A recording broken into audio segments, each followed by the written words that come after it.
বলে যাও আছেন নাকি? বলে কি কি নিয়ে তোমরা বেঁচে থাকবো আমরা?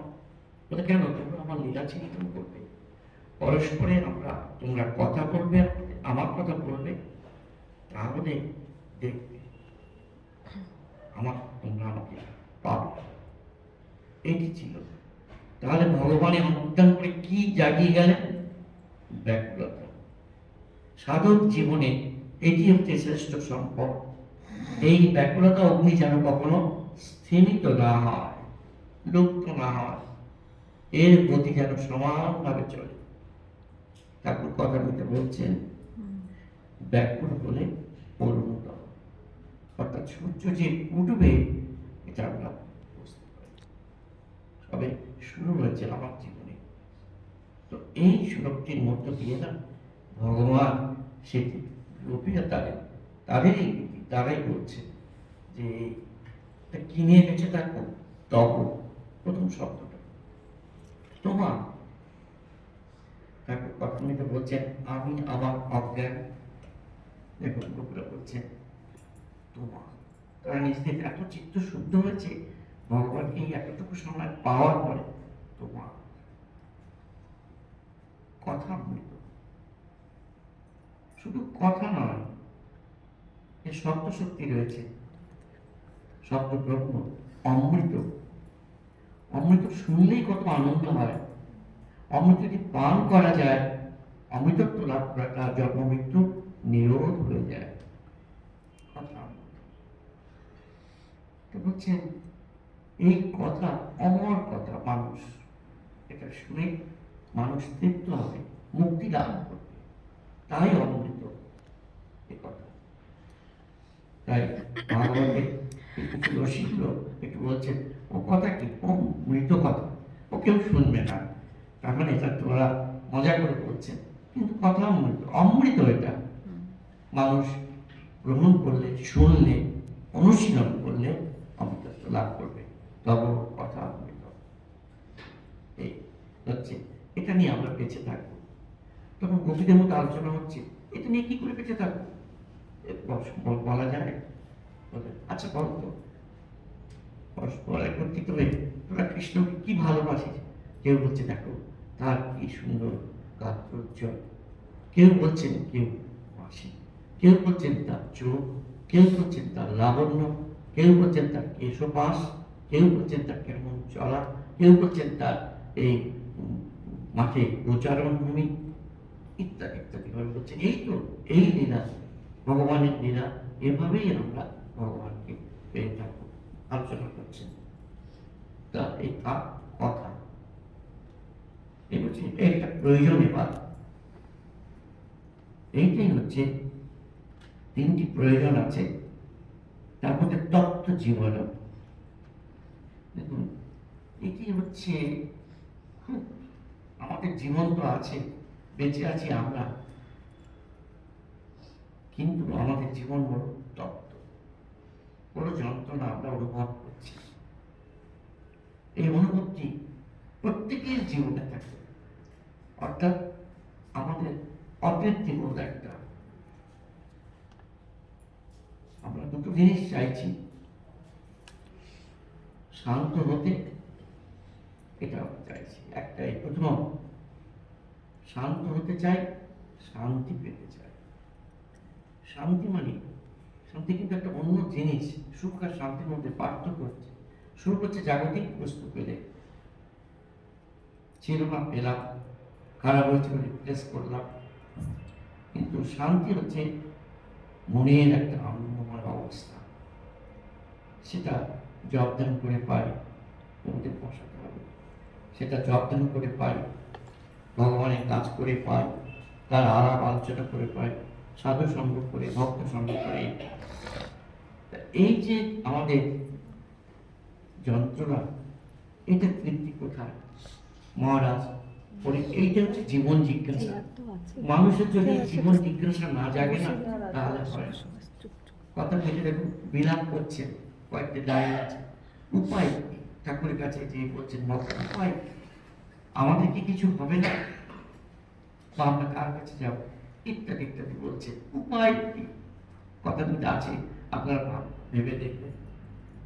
এই যে প্রথমে বললাম এই ব্যাকগ্রাউন্ড, এইটাই মহারাজ পরীক্ষিত তার জীবনে দেখুন যে তিনি ভুলবশত এইরকম কর্ম করেছেন, মৃত সর্প উনি গলায় দিয়ে এখন তার তিনি উপায় করছেন, যে তোমাকে কি বলুন উপায়।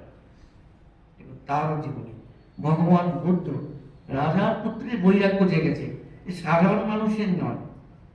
সাধারণ মানুষের তো রাজার ছেলে বৈরাগ্য জেগেছে। ইতিহাস একটা পৃথিবীতে তার পিতা মাতা রাগ ঐশ্বর্য, যুবতী স্ত্রী পুত্র রাহুল কি না ছিল, তারও জীবন জিজ্ঞাসা করছেন সারথীকে, আমার হবে জন্ম মৃত্যু জরা ব্যাধি। গিরিশচন্দ্র ঘোষের একটা গান আছে, আপনারা জানবেন, জুলাইতে চাই কোথায় জুলাই। ভগবান বুদ্ধের কণ্ঠে মাস্টার মশাই আমাদের কথা মিততা উচ্চ শিক্ষিত, তিনি আত্মহত্যা করতে পারছেন। দেখুন আত্মহত্যাকামী একজন মানুষ গেছে ঠাকুরের সঙ্গে প্রথম দিন দেখা করবার পর ভাগ্নের সঙ্গে যখন গিয়ে ফিরছেন, ঠাকুর কোথায়, কাল এসো, কাল বা পরশু আসবো। কিন্তু পরশু বদলে তিনি তার পরের দিন ঠাকুরের কাছে গেছেন, গিয়ে দেখছেন ঠাকুর চুল কাটছে। মনে হচ্ছিল ওই যে সারা এসে গেছে ময়ূর তো। তাহলে একটা সত্য প্রমাণিত হলো, আত্মহত্যা কোনো মানুষ, আমি মানুষ ধর্মই তাকে রক্ষা করতে পারে। এটা প্রমাণিত সত্য আমাদের জীবনে, যে আত্মহত্যা করতে চলেছে ঈশ্বর তাকে, এই ধর্ম তাকে রক্ষা করতে পারে। তেমনি কামাক্ষ, কাম, ক্রোধ, লোভ, মোহ, মদ, আশ্চর্য যেগুলো আছে বিপরীত পথে আমাদেরকে নিয়ে যাচ্ছে, ধর্মপথ আমাদের প্রমাণিত একদম। এটা সত্য। একজন খ্রিস্টান যাজক, তার কাছে একটা গল্প শুনেছিলাম। একজন এমনি উন্মাদ ব্যক্তি, তিনি সবসময় করে আত্মহত্যা করবে এইটা চাই। তো গেছেন তিনি, গিয়ে বলছেন তুমি করবে, কিন্তু তার আগে তুমি একটু বাইরে করে, এটা তোমার কাছে আমার একটা স্পেশাল দিক করেছে, মনে থাকবে? হ্যাঁ। তখন করতে করতে বলছে আজ টুডে আমি আর করবো। তাও তখন বসে একটু বাইরে করেছে। হঠাৎ করতে গিয়ে জানেন কোন একটা শব্দ তিনি শুনতে পেলেন। আবার কয়েকদিন পরে এইরকম আবার একটা শব্দ শুনলেন, কয়েকদিন যাওয়ার পরে খুব বিরক্ত করছে, দেন বলে বইটা একদম ফেলে দিয়েছে। দেওয়ার পরে সেই ধর্মযাজকের কাছে গেছেন, যে বলছে এই ব্যাপার, তোমার তুমি করবে কেন, তোমার এত সুন্দর একটা জীবন, তুমি চলে এসো, তুমি পথ পাবে। তাই দেখুন ধর্ম আমাদেরকে তেমনি কঠোর বিষয়ে দেখুন এই জীবন জিজ্ঞাসা, এই ব্যাকুলতা, যে মৃত্যুর পরে আমি থাকি কি না থাকি, থাকলে কেমন থাকি, এই অঙ্কে দেখেছি মনুষ্য স্থিতিকে ন্যায় অবস্থিতি চাই, থাকি না। মৃত্যুর দেবতা যমরাজের কাছে একটা কঠোর প্রশ্ন সামনাসামনি হয়ে বালকে বলো, সাংঘাতিক চ্যালেঞ্জ, যদি থাকি কেমন ভাবে থাকবো। এই প্রশ্নগুলি আমাদের কাছে, এই যে হাহাকার, এই ব্যাকুলতাই হচ্ছে আমাদেরকে বাঁচিয়ে রেখেছে। সাধক জীবনে দেখবেন নিত্য যত্নের গতানুগতি, এর থেকে একটু উপরে উঠলে যেটা আমাকে করতে হবে, পেতে হবে, কারণ এইটা বলেই আমার ব্যাকুলতা যেন মনের স্থিমিত না হয়, সেজন্যই এইটার কথা মতো বলা হচ্ছে। এইটাই হয়েছে যেমন দুর্গা পূজায় জাগ প্রদীপ জেগে রাখে, বা বিশেষ পূজা কখনোই নিভতে দেওয়া হবে না, এই একটা বিশেষতা, এটা যেন নিভে না যায়, একবার পূজার শেষে নিভাতে হবে। এইরকম একটা জাগ প্রদীপ হচ্ছে আমাদের সাধক জীবনের ব্যাকুলতা। আমরা প্রত্যেকেই সাধক, কিন্তু সন্ন্যাসী হই, গৃহী হই, আমি এভাবেই বলতে চাইছি, কিন্তু আপনাদেরকে আমাকে নিজেকেও বলছি, ভগবান ডাকছে, সাধনা করছি, তাই সাধক। অল্প করি আর বিশেষভাবে করি। যেখানে প্রথম প্রয়োজন তত্ত্ব জীবন। এরপরে বলছেন কবি বিনীত, মানে সুন্দর। কবি মানে যিনি কবিতা লেখেন তিনি নন, ক্রান্তদর্শী ঋষি, যারা উপলব্ধি করেছেন উপনিষদে আছে বেদাহমেতম, আমি সত্যকে জেনেছি, দেখো ওই সত্য ওখানে রক্ষিত আছে, তুমি চলো আমার সঙ্গে। এই সে হাত ধরে নিয়ে বলছে, এই দেখো এখানেই সে সত্য আছে। কবি ইনিত, কবিরা ঋষিরা তারা এটা বিস্তার করেছে, বলেছে। এবং কবিদের মনগুলো একটু গৃহস্থালি করে, তো কবিরা সাধারণ মহিলা ঘর গৃহস্থী করে যারা, তার চেয়ে বেশি না, লেখাপড়াও যায় না, গ্রামের মহিলা কবিরা, গ্রাম তো, তো সেখানে তাদের মনগুলো ভগবানের এই সব সান্নিধ্যে কি সুন্দর হয়েছে, হয়ে পড়ছে, তাদের মুখের কথা এটা কবিতা। এরপরে দ্বিতীয় প্রয়োজন কর্মসাপন। কিরকম কর্মসমানে পাপ, ওই যে আমাদের এতে আছে প্রতিদিনকার গানে দেখবেন খণ্ডন ভগবান আছে পাপ। মানে ঠাকুর কিন্তু দুটি শব্দ খুব ঘৃণা করতেন, ক্ষোভের সঙ্গে না বলছেন পাপ আর পাপ, মানুষকে বলতেন না, বলছেন না। স্বামীজিও বলছেন অমৃত পুত্রা, মোটেই নয়, মানুষ ভুল করে ফেলেছে, অশুভ কর্ম করেছে, তাকে শুভ কর্মে যাতে প্রেরণা পায় সেটি। তাই বলছে কর্ম যদি কারো মনে এইরকম কি আসে যে আমি পাপি, তাকে তুমি দূর করতে পারো এই পাপ ভাব। এই হরি চিন্তা সবকিছুই হরণ করে। ঈশ্বর চিন্তা করো, তোমার মনের যে শুদ্ধ চিন্তার স্তর হবে সেটা দিয়ে না, সেটা তোমাকে ভুলিয়ে দেবে। না হলে পরে রত্নাকরকে বাল্মীকি হওয়ার কোথায় হবে, অঙ্গুলিমাল বুদ্ধের জীবনে কি করে সম্ভব? তাহলে এটা না হলে পরে ঠাকুর কৃষ্ণদেবের জীবনেও আছে কত আমাদের গিরিশ ভক্ত থেকে শুরু করে আর কি ছিলাম আর কি হয়েছে, দেখ ঠাকুর কি করতে পারে না আমার জন্য। এরকম গল্প শোনো। দ্বিতীয় প্রয়োজন, তৃতীয় প্রয়োজন আরো ভালো, শ্রবণ মঙ্গল। শুনলেই কল্যাণ, আশ্চর্য কথা, শুনলেই কল্যাণ হবে। ভগবান বলছেন কে লয় আবার নিশ্চয় সহকারে ভগবানের নাম করতে পারো, শুনতে পারো। বৎসল থেকে হেলায় শুনলাম একটু, তাতেও কিন্তু তোমার কাজ।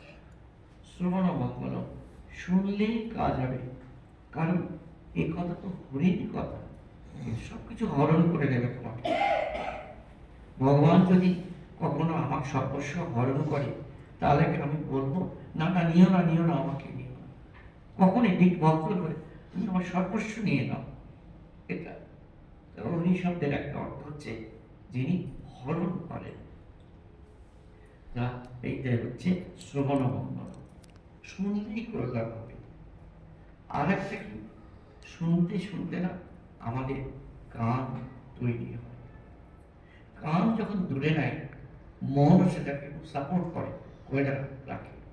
দেখুন একটা গান প্রথমে আপনারা গাইলেন, বাণী রূপে রহিয়াছ মূরতি ধরিয়া, এই গানটা আমাদের 5-6 ছেলেরা যখন গায় তখন একরকম মাদকতা, যেই গাই সেটা কেন এটাকে হারিয়ে যায় না কখনো কখনো। সপ্ত ব্রহ্ম মনে রাখতে হবে, সপ্ত সত্য, সপ্ত ব্রহ্ম, প্রতিটা শব্দ। তাহলে এই যে আমরা ওঙ্কার বলি, পাকা চলছে, এর মধ্যে ঋষিরা অনুপরিমাণ যারা সাধনা করছেন তারাও সেই বন্ধনী, গাড়ি ঘর চলছে, শঙ্করধ্বনি, কণ্ঠস্বর, যাই কিছু আমরা দেখি না, শব্দ ব্রহ্ম। এটি একদম এটা কাজ করবেই করবে। আর শাস্ত্রের কথা, ঋষি মুনিদের কথা, অনুভবী সাধকদের কথা, এটা আরো ভালো, শুনতেই হবে আমার। আর শুনতে শুনতে খিদে বেড়ে যায়, লোভ বেড়ে যায়, আরো পেতে চাই।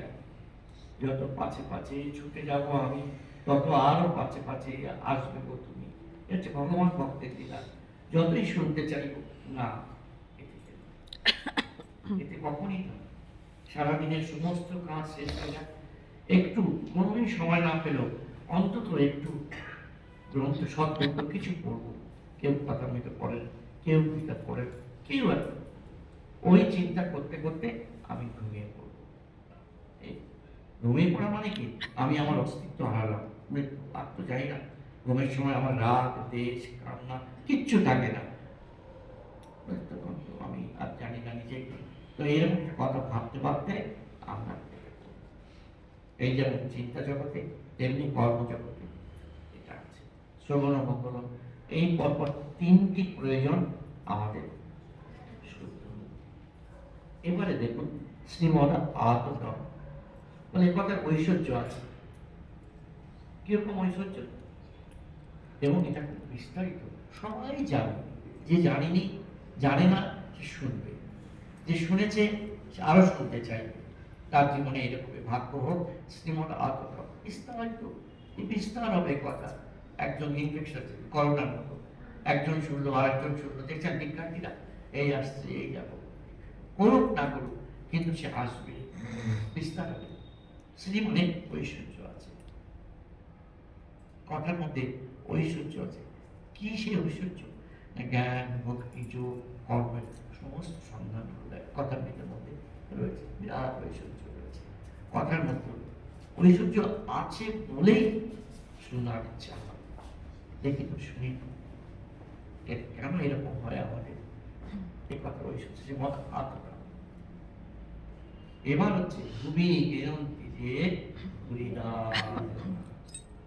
এইটা হচ্ছে এই কথাগুলি যিনি বিতরণ করেন। আমি আগেই বলে দিলাম, তিনি হচ্ছেন বিশিষ্ট দাতা। দাতা হিসেবে আমরা নিজেদেরকে প্রতিষ্ঠিত করতে চাই তো। অনেক দান করেছে, অনেক খাইয়েছে, অনেক দান কৃতিত্ব রয়েছে। তার হচ্ছে হরিদাস। যদি কেউ জগতের প্রতিষ্ঠা লাভ করতে থাকে, তিনি শ্রী ভগবানের কথা বলে যেন এটি করতে পারে। সেই হবে সেই বড় দাতা। হরিদা, হরি মানে অনেক দিয়েছে। তো এই মনুষ্যটি মোটামুটি এইটাই হচ্ছে একটা, এই ব্যাকুলতা, এটি যাতে আমরা জাগিয়ে রাখতে পারি।